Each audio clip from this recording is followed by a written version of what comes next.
Pregnant सास। जमाना कितना भी बदल जाए, इतना भी नहीं कि बहू घर आए और सास गर्भवती दिख जाए। देखो मीरा, माँ का पूरा ख्याल रखना है, उनसे अब काम नहीं होता है। क्यों, क्या हो गया है? तुम्हारी माँ तो हट्टी कट्टी दिख रही है, पूरी शादी में घोड़ी की तरह नाची है, अब क्यों काम नहीं होता उनसे? वो माँ प्रेग्नेंट है ना, बच्चा होने वाला है, मैं कभी भी भाई बन जाऊंगा इस साल के अंत तक। क्या बोल रहे हो? वो सर पर हाथ रखकर बैठ जाती है। यार पहले क्यों नहीं बताया? कैसा मजाक है ये? झूठ बोल रहे हो ना? हाँ, झूठ बोल रहे हो ना? तभी ससुर की आवाज आती है। बहू पानी गरम कर दे, तेरी सास को दवाई देनी है। समय पर दवाई ना दी तो परेशानी हो जाएगी। और हाँ, जरा काजू पीस कर दूध में मिलाकर ले आना, तेरी सास खुद से तो अपनी संभाल करेगी नहीं। हे भगवान, ये मैं क्या सुन रही हूँ? ये ससुर जी को क्या हो गया है? मैं क्या सोच कर आई थी? हाय रे, मैं तो किसी को मुंह भी नहीं दिखा पाऊंगी। अब ये रोना धोना बाद में करना, पहले गर्म पानी कर दो, माँ को दवाई देनी होगी।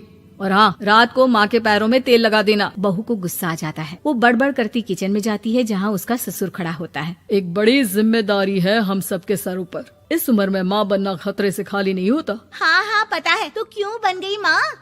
अरे खतरे से कम नहीं है तो क्या जरूरत थी लल्ला पैदा करने की? कैसी बात कर रही हो बहू? क्या तुम खुश नहीं कि घर में एक नया मेहमान आएगा, छोटे छोटे पैरों से पूरे घर में घूमेगा? पिताजी ये हाथ जोड़े आपके, आप यहाँ से जाओ, ये शायरी बाद में बताना, अभी मैं पानी गरम करके थर्मस में दे देती हूँ। सारा दिन पिलाते रहो गरम पानी, और हाँ, ये बच्चे की बात बार बार मुझसे कोई नहीं करेगा। बहू का पारा अब चढ़ा ही रहता था, वो काम तो सारा करती, लेकिन किलस किलस कर। मीरा सारे काम से फुर्सत पाकर बैठी होती है कि माँ का फोन आ जाता है। बेटा, बहुत बड़ी जिम्मेदारी है तेरे सर पर, अच्छे से निभाना। ससुराल में हर किसी को खुश रखना वैसे तो मुश्किल है, लेकिन भगवान ही हिम्मत देता है बहू को हर कुछ सहकर सबको खुश रखने की। क्या बड़बड़ किए जा रही हो माँ? जानती भी हो कि यहाँ क्या चल रहा है? मेरी सास, अरे तेरी सास तो देवी है देवी। कितने खुश हो रहे थे सारे तेरी सूरत देख देख कर। पता नहीं जैसे बहू नहीं कोई मन मांगी मुराद मिल गई हो उन लोगों को। अरे बात तो पूरी सुनो। मन मांगी मुराद तो पूरी हुई है। अरे मेरी सास को बच्चा होने वाला है, प्रेग्नेंट है वो। क्या बकवास कर रही है मीरा? ये बात किसी को कहना मत। मुझे तो बता दिया, लेकिन अब अपनी जबान सिल ले। कहाँ है तेरी सास? बात तो करा मेरी। पूछू जरा, पोता पोती खिलाने की उम्र में खुद का बच्चा खिलाने का शौक कहाँ से आ गया? और आया भी तो बताना तो चाहिए था। अब क्या नाक कटाने के लिए हम लोगों से रिश्ता जोड़ा है? रुक, तेरे पापा से बात करती हूँ। मीरा फोन रखकर लेट जाती है। वो एक सपना देखती है कि उसकी गोद में एक बच्चा खेल रहा है। भाभी की गोद में कितना खुश दिख रहा है ना, लग ही नहीं रहा कि भाभी है। मैं तेरे लिए क्या लाया हूँ, सोने की बालियाँ। तेरी शादी में तो मैं बुढ़ा हो जाऊंगा ना। अरे कैसी बात कर रहा है बेटा, इसकी जिम्मेदारी तो तू ही लेगा। हम लोगों का तो कोई भरोसा नहीं, कब ऊपर वाला उठा ले। बहू को सास को देख देख कर गुस्सा आ रहा था। तभी वहाँ पड़ोसन आ जाती है। अरे बहू, तुझसे तो पूछने से भी डर लगता है कि कब खुशखबरी सुना रही है। अब तो अपनी 1 महीने की ननद की ही जिम्मेदारी संभाल ले, बहुत है। अपने जेवर भी रख देना और पैसे भी जमा करना शुरू कर दे। वो बात आगे बढ़ाती उससे पहले ही बहू जोर से चिल्लाकर उठ जाती है। नहीं नहीं नहीं नहीं, मैं अपने जेवर किसी को नहीं दूंगी। अरे कौन ले रहा है तुम्हारे जेवर? तुम औरतें भी ना सपने में भी जेवर ही संभालती रहती हो। मैंने जो सपना देखा है ना, सुनोगे तो होश उड़ जाएंगे। अच्छा, तुम अपना सपना बाद में बताना, पहले मेरा सुनो। कल मैंने इतना अच्छा सपना देखा कि अगर वो पूरा हो जाता है ना तो मैं तुम्हारे लिए रानी हार बनवा दूंगा। बहू अब सारे गम भूलकर पति का सपना सुनने में लग जाती है। अरे क्या सपना था बताइए ना, बोलिए भी तो, क्या सपना है? मैं पूरा कर दूंगी अगर बात रानी हार की है तो। बोलिए बोलिए। मैंने रात को सपना देखा कि माँ को बेटी हुई है और मुझे बहन। सच्ची, इस घर में बेटी हो जाए तो मैं तो झूम ही उठूं। मीरा का मुंह बन जाता है, वो चुप हो जाती है और सपने की बात याद करती है कि बेटी हुई तो उसे ही अपने गहने उसे देने होंगे।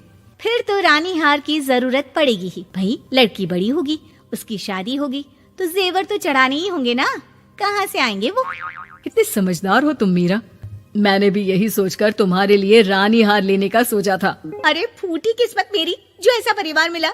मेरे पापा की तो मैं अभी क्लास लगाती हूँ, जो सब जानते हुए भी ऐसे परिवार में मेरी शादी कर दी। बहू पिता को फोन लगाने ही वाली होती है कि ससुर की फिर से आवाज आती है। बहू गरम पानी ले आ जल्दी, थर्मस में खत्म हो गया है। बाद में खबर लेती हूँ मैं पापा की, पहले सास को गर्म पानी दिया हूँ।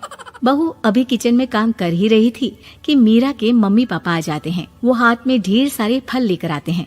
मीरा के पिता मीरा के ससुर से कहते हैं, लीजिए भाई साहब, ये फल रखिए, बहन जी को खिला दीजिएगा। वैसे कैसी है उनकी तबीयत?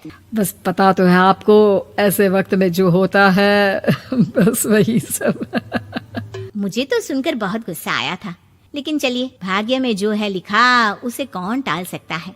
डॉक्टर को दिखाए? हाँ हाँ, बस डॉक्टर आने ही वाला है। अच्छा हुआ आप लोग भी आ गए। उतने में एक सुंदर सी लेडी डॉक्टर आती है। पेशेंट कौन है आप? अरे नहीं जी, मैं तो बहू हूँ इस घर की। मैं तो अभी सोच भी नहीं सकती पोता या पोती के बारे में। अभी तो मेरी सास ही। अरे चुप हो जाना, देख तो ले, डॉक्टर है ये, किसी के भी सामने गुस्सा फोड़ देती है। डॉक्टर कमरे में जाती है और थोड़ी देर बाद बाहर आ जाती है। पीछे से सास भी निकल आती है। हे भगवान, इतना दुख तो किसी को भी ना दे जितना मुझे दिया है। देखिए बहन जी, आप लोगों को तो ये सोचना भी नहीं चाहिए था। वही तो मैं भी कह रही थी कि आप लोगों के लिए तो सोचना भी गुनाह है, लेकिन अब पछताए होत क्या जब चिड़िया चुग गई खेत। डॉक्टर वहाँ से चली जाती है। मैं माँ नहीं बन सकती, मैं प्रेग्नेंट भी नहीं हूँ। ये कैसे? तुम तो बोल रही थी कि अरे वो गैस का दर्द था और पेट भी गैस से फूल रहा था। डॉक्टर ने चूर्ण दे दिया है, गर्म पानी से फांकना है। मैं अभी लाती हूँ गर्म पानी। अरे मैं तो गीजर ही लगा देती हूँ। हाय रे, खुशी के मारे पागल ना हो जाओ।